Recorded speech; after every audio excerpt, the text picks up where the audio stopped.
हमारे साथ इस वक्त डॉक्टर फैसल सुल्तान साहब मौजूद हैं, फोकल पर्सन है वजीर आजम के। डॉक्टर साहब बहुत बहुत शुक्रिया ज्वाइन करने के लिए। पिछले हफ्ते और अगले हफ्ते में बहुत कुछ खुल जाएगा, शायद अगले हफ्ते तो ट्रांसपोर्ट भी खुल जाए। और पाकिस्तान में हमने देखा है जब मार्केट्स खुली एसओपीज उस तरीके से फॉलो नहीं हुए, शायद ट्रांसपोर्ट सेक्टर में भी उस तरीके से इंप्लीमेंट इसको फौरी तौर पर ना करवाया जा सके। तो इन 2-3 हफ्तों में इंटरेक्शन, ह्यूमन इंटरेक्शन बहुत ज़्यादा हो जाएगा, मेल जोल बहुत ज़्यादा हो जाएगा। क्या ये कहना दुरुस्त होगा कि इसके बाद जो डेटा हमारे सामने आएगा वो मुस्तकबिल का तयन करेगा? अगर हालात बहुत ज़्यादा बेकाबू नहीं होते, बुरे नहीं होते, तो शायद महफूज मुस्तकबिल दूर ना हो, लेकिन अगर हालात बुरे होते हैं, नंबर्स बढ़ने लगते हैं अमवात और क्रिटिकल पेशेंट्स के, तो शायद फिर हमें स्ट्रैटेजी को रिविजिट करना पड़े। बहुत शुक्रिया जी। मेरे ख्याल से जो आपने इब्तदाई स्टेटमेंट दिया है, ओपनिंग स्टेटमेंट आपका, वो बड़ा कंप्लीट है और कंसाइज है। बिल्कुल ऐसे ही बात है। ये बिल्कुल कहा जा सकता है कि इस वक्त जो आइंदा आने वाले 2 या 3 हफ्ते हैं, इस दौरान में इन तमाम अदाद शुमार पे बहुत कड़ी और गहरी नज़र रखने की ज़रूरत है। उसकी वजह यह है, जैसे आपने बताया, कि अभी तक इस वबा की जो फैलाव का अंदाज़ है वो बहरकैफ जो भी उसकी वजूहात हैं, लेकिन अभी तक उसका वो अंदाज़ नहीं रहा जो कुछ यूरोपीय ममालिक और अमेरिका में कुछ उनकी रियासतें जो हैं उनके अंदर रहा है। अब क्या ये पैटर्न कंटिन्यू करता है, या क्या ये जो हमारे यहाँ मेल जोल और जो एसओपीज़ की कमी है, क्या इसका जो नतीजा है इसके नतीजे में क्या ये नंबर्स बढ़ेंगे?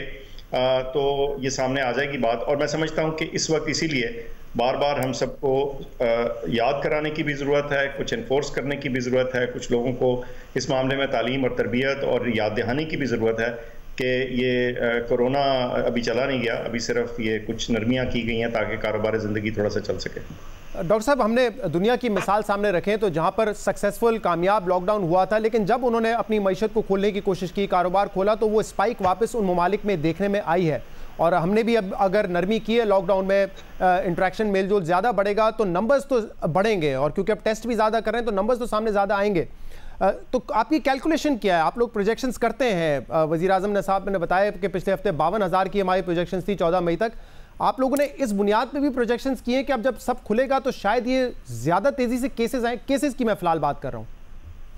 जी बिल्कुल ठीक है ये बात कि प्रोजेक्शंस हम करते हैं, लेकिन मैं आपको 1-2 चीज़ें बता दूं। एक तो ये है कि हमने 2 चीज़ों में थोड़ा फ़र्क रखना है। एक क्यूमुलेटिव नंबर्स, यानी जो शुरू से तादाद आ रही है मरीजों की, उनमें जो इजाफा है वो तो गिनती है, वो तो बढ़ेगी, लेकिन उनकी जो तेज़ी है, यानी जो रोज़ाना की शरह है उसके इजाफे की, उसमें क्या इदाद शुमार आते हैं, यानी ट्रेजेक्ट्री जिसको बोलते हैं, यानी बीमारी के फैलाव की तेज़ी जैसे कह सकते हैं, वो कैसी है, और वो बड़ी अहम चीज़ है। अब बात यह है कि प्रोजेक्शंस हम ज़रूर करते हैं और वो कैलकुलेशंस और तैयारी के लिए होती हैं, लेकिन अभी तक मामला ये रहा है कि जितनी भी हमने प्रोजेक्शंस इस बीमारी के शुरू होने से लेकर अब तक जितनी भी प्रोजेक्शंस की हैं, किसी न किसी वजह से हम अपनी प्रोजेक्शन से कुछ कम ही रहे हैं। और मैं समझता हूं कि अगर ये ट्रेंड कंटिन्यू करता है तो फिर हमारे लिए ये बहुत अच्छी बात है। लेकिन जैसे आपने कहा कि इसमें शायद कुछ फ़र्क, कुछ इनपुट, कुछ असर, जो गुज़िश्ता बंदिशें थीं, जो रिस्ट्रिक्शंस थीं, शायद उसके कुछ नतीजे में हो। तो इसलिए ये जो अब इसको रिलैक्स किया गया है, इसमें खुदा न खास्ता तेज़ी आती है, और कितनी आती है ये बहुत अहम अमर है। मतलब मिसाल के तौर पे जैसे मैंने बताया कि आज जो है 9.5% केसेस पॉजिटिव आए, तो ये ट्रेजेक्टरी अगर 12, 13, 14, 15% से नहीं बढ़ती या इससे कम रहती है, कांस्टेंट रहती है, तो फिर आप समझेंगे कि सूरत हाल कंट्रोल में है। मैं समझता हूँ ये बात दुरुस्त है कि ये अगर तकरीबन इसी रेंज में रहे तो इसका मतलब है कि आहिस्ता आहिस्ता आपके जो स्पीड ऑफ इंक्रीज है वो कम से कम पहले की निस्बत थोड़ी सी कम है, और इसी वजह से फिर ये एपिडेमिक ग्रेजुअली स्लो करती हैं। लेकिन ये मैं आपको बता दूं कि ये जो रोज़मर्रा के नंबर्स हैं ना, थोड़े बहुत इसमें प्लस माइनस इसलिए होता है कि कई दफ़ा थोड़ी सी को कैचअप टेस्टिंग होती है। अब इतवार का रोज़ है, उसमें कई दफ़ा सही टेस्टिंग थोड़ा सा डिप आ जाता है। हाँ। तो ये थोड़ी सी प्लस माइनस को जहन में रखना है, लेकिन जो ओवरऑल आपने बात कही है वो बिल्कुल दुरुस्त है। अच्छा डॉक्टर साहब, एक जो बेंचमार्क इंपॉर्टेंट है और तमाम ममालिक के लिए इंक्लूडिंग पाकिस्तान, वो ये है कि आपके हेल्थ के निज़ाम पे ज़्यादा बोझ ना है। स्पेन में अमवात ज़्यादा इसलिए भी क्योंकि वहाँ पर उनको डिसाइड करना था वेंटिलेटर किसको दिया जाए किसको ना दिया जाए। तो पाकिस्तान में भी ये देखना होगा कि क्रिटिकल पेशेंट्स की तादाद कितनी है, ताकि हमारे आईसीयूज़ कहीं ऐसा ना हो कि कैपेसिटी पूरी हो जाए, वेंट्स हमारे पास कितने हैं, और ख़ासतौर पे अमवात की शरह क्या है, ये बड़ा इंपॉर्टेंट है। इस हवाले से आपके ख्याल में हमारी जो तैयारी है वो मुकम्मल है? कहीं ऐसा तो नहीं होगा कि इस निज़ाम पे, हमारे हेल्थ के निज़ाम पे बोझ पड़ेगा ये तमाम चीज़ें खोलने के बाद जो हमने पिछले दिनों में खोली हैं? बिल्कुल जी, ये बड़ा एक अहम मसला है और ये जो हेल्थ केयर के निज़ाम के ऊपर बोझ है, ये आम तौर पे बहुत सारे डिसीजंस को ड्राइव करता है।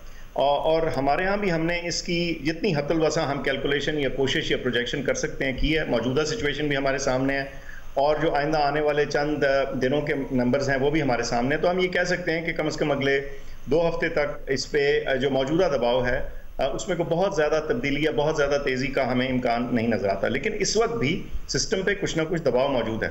मतलब इस वक्त मुल्क भर में गुज़िश्ता 24 घंटे रात 12 बजे तक की जो एदाद-ओ-शुमार थी उसके मुताबिक जो ऑक्सीजन पे मरीज़ थे, नॉन क्रिटिकल यानी जो क्रिटिकल मरीज़ थे लेकिन जो वेंटिलेटर पे नहीं थे, वो 209 थे और वेंटिलेटर पे 110 मरीज़ थे। और जो वेंटिलेटर के मरीजों की तादाद है वो थोड़ी सी एक दिन पहले से थोड़ी सी उसमें कमी आई। लेकिन लेकिन अगर मैं पिछले हफ्ते के मुकाबले में या 2 हफ्ते पीछे जाऊं तो क्या वेंट पे 110 से बहुत कम लोग थे? क्या जो क्रिटिकल पेशेंट्स आपने 209 बताए क्या वो उससे कम थे? कितना फर्क आया इस ट्रैजेक्टरी में, कितना इजाफा हो रहा है? जी, वेंट पे मैक्सिमम जो तादाद थी वो 13 मई को थी, वो 128 थी। सॉरी 15 मई को थी, वो 130 थी। तो ये 128, 127, 130 3 दिन इस तरह रही है। लेकिन पिछले 2 दिन में थोड़ी सी इसमें कमी आई है, 116 और फिर 110 गुज़िश्ता रात तक। इसमें जो ऑक्सीजन पे मरीज हैं जो क्रिटिकल हैं वो मैक्सिमम आज का ही नंबर है 209।